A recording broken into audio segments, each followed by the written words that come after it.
Hello everyone, this is Josh from Expected Aces. Welcome back to another video on all things ATP Fantasy. And the draws have been made for the Tournament Week 2 events in Barcelona and Munich. Lots to talk about, including players to buy and players to sell. So let's dive in. So Barcelona, who's got a good draw? Here on screen are the popular picks. So these 8 players on screen have all got at least 10% ownership. So there's going to be some interest there. You either already have them or you might look to bring them in. Today I've done the colour coding in green. They've got a really good draw. Orange, it's not bad, could be better. And red, well, it's a bad draw for them this week. The order for this is ownership. No personal bias here. It's just how many people own them, which is why Alcaraz is now at the top, up to 70% ownership. But yeah, good draw. 376 points here last year when he finished runner-up. Pretty much essential, I would say. Assuming he does play, going to be a tight turnaround after the Monte Carlo final on Sunday. I really like Alex de Minaur's draw. Only 11% owned right now. Played very well in Monte Carlo this week. Was surprised to see him get outlasted by Vachereau in the longer exchanges. His weapons were taken away. His weapons are his rally shot tolerance and his legs, but Vachereau just won those 9+ shot rallies more often and out-hit him. So that was a surprise, but I'm sure he'll bounce back. He's introduced the drop shot as well now. I think he only hit around 90 across the entire season on ATP Tour last year. Hasn't hit many this year until coming to Monte Carlo on the clay, and he hit over 30 drop shots this week. So it's clearly a new tactic. He's going to bed that in over time and get better. I mean, what's not to like here? It's a qualifier in the first round. It's a qualifier in the second round. We'll come on to this, but I fancy Etcheverry to beat Jack Draper 100%. There is the issue that it would probably be Alcaraz in the semi-finals, but he might not play. And even if he does, semi-finals is still a decent points return, which at around 21 credits, I would say semi-finals is acceptable. I put Etcheverry in green, especially because, by comparison, he is 6 credits. And I think, he's in that nice section of the draw with de Minaur. Rough draw for Jack Draper, coming back from injury. Going to be a very tough ask to win that one. So immediately I'm looking at, as an Etcheverry owner, that's a 20-point upset bonus on the cards immediately, which is great. Then a very, very winnable second round match. And then de Minaur in the quarters, I think that would be a bit of a toss-up between those two. I like both their chances there equally. And obviously if it's not de Minaur, then he's probably semi-final bound. And if it is de Minaur, there's a chance then he gets an upset bonus again if he takes him out. And then Alcaraz in the semi-finals took him all the way in Monte Carlo. Why can't he do it again? At 6 credits, there's really good upside. That's why I put him in green. Valentin Vachereau, I really doubt he's going to play. He looked pretty spent after a very emotional and very successful week here. He probably should take a week off now and recover. So that really would open up the bottom section of the bottom half of the draw. And that gets me excited about Artifice. I put him in orange because he might have to play Vachereau. But if Vachereau withdraws, I think he's green for the draw. Taking a week off, feeling well rested. Nakashima in round 1. Atman or Vachereau maybe in round 2, but maybe not. Maybe Atman or a lucky loser. And then a quarterfinal against potentially Musetti, who is still coming back from injury. Question marks there, chance to get the upset bonus. He's already very highly owned, 26% of people are bringing him in. I've bought him in myself as well. I think there's really high upside here, not just for Tournament Week 2, but he's going to climb the rankings. You fancy the rest of the season and only get better from here. So bringing him in at 6 credits feels really nice. In terms of bad draws, spoken about Jack Draper. His ownership keeps climbing. It was definitely below 10% before Tournament Week 1, but we're now at 14%, which is very high. I think he is not a buy until we get into the grass court swing. Assuming he's fit and healthy by then, he's going to hopefully he can reclimb the rankings again, so you're going to earn value on that investment. But it's far too soon to be gambling on him right now, especially with Etcheverry in round 1. And then Andre Rublev, early exit in Monte Carlo, didn't play well here last year either. Carlos Alcaraz in the quarters that early at 10 credits, I think it's a no this week. If you own him, I think he's a hold for one more week at least, but I would not be advising you bring him in based on this draw. So I briefly want to mention some differential picks. These are players that are under 10% ownership. So Khachanov, only 6% owned, costs you 11 credits currently. Did really well here last year. 224 points is what he would have got you had ATP Fantasy existed this time last year. He's in a good part of the draw as well. He could play the man on your right on screen here in the second round. And then it could be Cam Norrie or Wawrinka or Opelka in the quarters. It's a very soft section. And then In terms of a semi-final, it could be Musetti, but it could be Fils. It's a nice run to at least semi-finals, which is that price is what you're looking for. So I think he's got a lot of upside there. My only question mark would be he's not in the best run of form right now and didn't really give me a lot of confidence in Monte Carlo either. But Rafael Jodar, on the other hand, is an incredibly exciting prospect. Just won his first ATP Tour title a couple of weeks ago in Marrakesh. He's 19 years old. He's got a wild card this week, so he might not be involved in Madrid, but he might get a wild card there as well. 5% owned, 3 credits in cost, a lot of upside, and in a nice part of the draw. As I said, it could be Khachanov in the second round, which could then give him a chance to get an upset bonus if he goes on an inspirational run. And then maybe Nori or Wawrinka or Pelka in the quarters. He couldn't be in a better part of the draw here to play in this event. I think it's incredibly exciting. I look forward to watching him. I think he's got a great chance to win at least the first round, which at 3 credits is what you're looking for. So it could be an exciting pick. Probably more long-term planning, but nice to have on your team as an alternate in future weeks. Now let's move on to Munich. João Fonseca, I have more thoughts on him I want to share in another section, but I think we may have missed the boat a little bit. Congrats to everyone who went with him last week. It was completely the right decision. I should have done it myself. I had the credits to do so. I went with Tsitsipas instead at 4 credits at the time. That is a mistake. But I'm less on the hype train right now, which I want to come on to in a minute. Francisco Cerundolo put in again as an orange. Not a red because you fancy him to win the first 2 rounds. And also not a red because I'm not sure Zverev is going to be necessarily playing. And if he's not, then he wins that part of the draw for me. Flavio Cobolli, I really don't like his attitude right now. Not convinced by Monte Carlo either. The draw isn't too bad. If he performs to his best level, then he will come through that. But Zizou Bergs in round 2 is playing really well. That's not going to be easy, especially if he's not giving it 100% mentally. And then Luciano Darderi is having a really good clay court campaign. He disappointed in Monte Carlo, especially for a lot of people who own him. But I'm sure he'll bounce back this week, and he's in a lovely part of the draw. So I actually view Cobolli as a bit of an upset bonus scout this week to target. But the draw is still nice for him. So he's not a sell, but he's not a buy either in my eyes. As I mentioned, Darderi I think is a green for draw. I think it's very nicely poised for him to make semis. And if Zverev's not there, then good chance maybe he make the final as well. Zverev's obviously a green. The draw couldn't be a better place for him. Assuming he is playing, then I'm going to bring him in. I've just got question marks. Right now he was holding his back against Sinner in the semi-final, Monte Carlo. But if he's fit and playing, then he's going to be in my team. The draw is good. No question marks or concerns there in terms of his path to the title. Now, Alexander Bublik, I think, has got an okay draw. It could be better. Don't mind the second round or the quarterfinal prospects. But then in the semis, it could be Fonseca, it could be Shelton. That's not going to be easy at all. I was very hot on bringing him in on Wednesday's video. I now think he's more of a keep if you own him, but don't bring him in this week. And then Stefanos Tsitsipas, I've put in red. I own him right now. I will be keeping him. But he didn't fill me with confidence last week in his match against Cerundolo. And I think that section is just filled with trouble. I fancy him to win round 1 and I would accept that. But that's definitely not a gimme. Griekspoor or Shapovalov, both going to be tough. And then probably Bublik thereafter. Yeah, I don't love it. If you own him, hold him this week. Definitely don't bring him in. He's probably going to be a sell ahead of Madrid. And then Tabilo at 10% ownership. I mean, it's Fonseca round 1. Not ideal. Then maybe it's Shelton thereafter. He's probably got the worst draw of all of them on the list. So he only costs 4 credits, so I don't really see him as a priority transfer out. But I think anyone that owns him is unlucky there. Munich differentials. So again, 1 premium player and 1 value player. On the premium side, Ben Shelton. 4% ownership. For a guy who made the final in Munich last year, that's very low ownership, lots of upside. 370 points he would have earned you for his exploits last year. I worry he's undercooked coming in. Skip Monte Carlo. Still holding that shoulder blade. That's still a real problem for him with the serve, and he has to put so much into it. It just doesn't quite look physically sharp right now. Really hoping that he is able to address those problems, and he could be very nice to own later on in the clay court swing if he is able to get himself back to full fitness.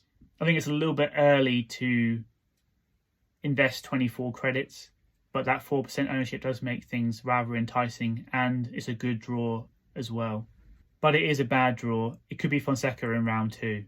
I think he'd be the most risky pick out of anyone in this entire video I'm going to present to you, but there is massive upside. And Zizou Bergs, 6% ownership, only cost you 4 credits, looked really good last week, played well, reached the last 16, which is phenomenal for a 4 credit cost player.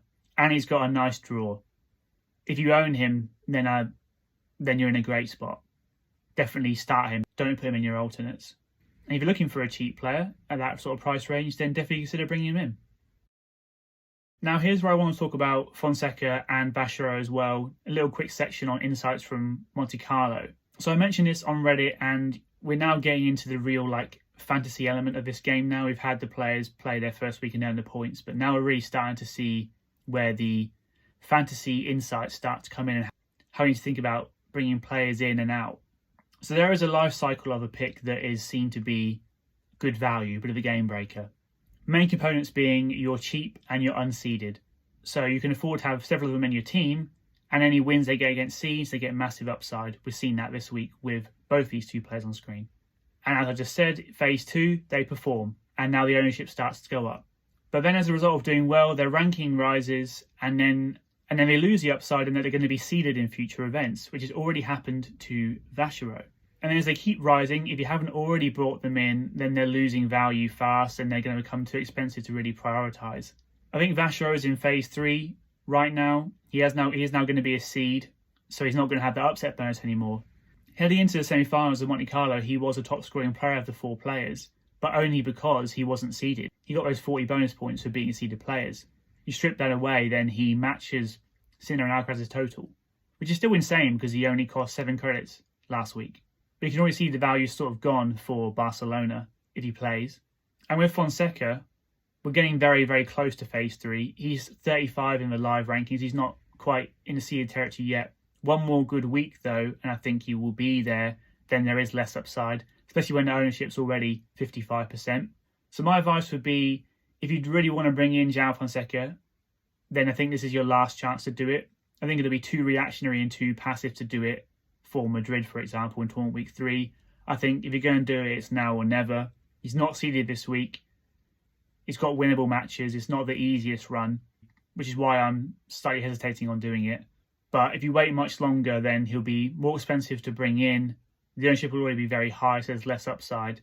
So yeah, I just wanted to put this thinking into your minds, thinking about trying to catch players before they go big. So I think everyone got it absolutely right. If you went with either of these in Monte Carlo, then this is amazing news, and you've done brilliantly, and you're set fair now. You definitely hold Vachereau this week, even if he doesn't play it. He's already done the job for you, and it'd be great for Madrid. And Fonseca, I think this is the last chance, as I say, but if you want him, bring him in now. Barcelona withdrawals, and there's quite a few high-profile ones. I've not named everyone, but anyone who's got over 5% ownership is here. Casper Ruud being the big one. I did say the other day I think it was inevitable. Unfortunately, it is. Davidovich Fokina, gutted for him. He had to withdraw. Ogier Aliassime just pulled out. Reached the quarters in Monte Carlo, looked good. But at 27 credits, he's got to go. And Lernertine, who hasn't played on the clay yet. I think even at 7 credits, I still think he is a priority sell as well. When it comes to Munich, 2 big ones. Menchik, I said the other day there were concerns about the toe. He didn't play in Monte Carlo, pulled out just beforehand. He has now withdrawn. And a surprise one, Yuri Lehechka pulled out on Friday. I was surprised he didn't go super deep in Monte Carlo and still looks pretty good. So that's very annoying for me as an owner. I'm definitely going to have to sell him as well. These are 2 very highly owned players here that are not in action. And there weren't many other withdrawals, so I included Sebastian Korda and Taylor Fritz on here just to let you guys know, really, from a sort of tournament draw perspective, they're not in the draw. Not going to impact fantasy so much, but it does open up the field. So moving on to the high ownership players not in action this week. As you guys should know, Jannik Sinner is not. He is definitely a sell. Matteo Berrettini, 17% ownership. I would keep right now. He's not a priority out at 2 credits in cost. You're not going to get much upside there. And he should be playing in Madrid, so hold on to him. Daniil Medvedev, as I said on Wednesday, disaster on clay. Disastrous score last week, minus 38 points. 15 credits in cost, he has to go. And Francis TFO isn't playing this week, costs 8 credits. Again, he needs to go. On Jannik Sinner, just wanted to flag that not only is he missing this week, it also, looking at this press conference comment, it also looks like he's going to pull out of Madrid as well. So there's no point holding on to him, and he's even more of a sell now because you're not going to have him back until Rome. You'll want to bring him back for Rome, but this is a long way away. So you need to sell him. I would wait until tomorrow because if he does win Monte Carlo and beat Alcaraz, he will go back to world number 1 and he will rise to 40 credits. So if you haven't sold him yet, then do just hang on and see how that result goes because you can make some more money there. His price has changed over the last couple of days. There have been a few hours where he's gone up to 40 credits and then back down. I did sell him at 40 credits, I'll confess. Earlier on today, on Saturday, when he did win his semi-final, he went up to 40 and I sold him. More on that later. But the main news is Sinner is also going to likely pull out of Madrid. Possible Yannick Sinner replacements. Alcaraz, if you don't have already, he's going to be essential this week. If you already own Alcaraz, then right now I still think Alexander Zverev is the one to bring in, assuming he does play. He should be the favourite for Munich. He's got a great draw. Then you're going to have a good chance to own both Alcaraz and Zverev and hopefully get the 500 points for winning both. If he's not playing and he pulls out, then I really like Minaur, as I spoke about earlier. I really like the draw. I like what he's trying on the court. I like the momentum he's building. I think even a semi-final run with a shot at Alcaraz is worth it. If Alcaraz withdraws, then he's set fair for an appearance in the final. And then when it comes to popular picks, Ruud, Menchik and Lehechka, I think Tomas and Etcheverry is my number 1 pick, looking at the way the draw shook out. At only 6 credits as well, you're going to save some serious money downgrading to him.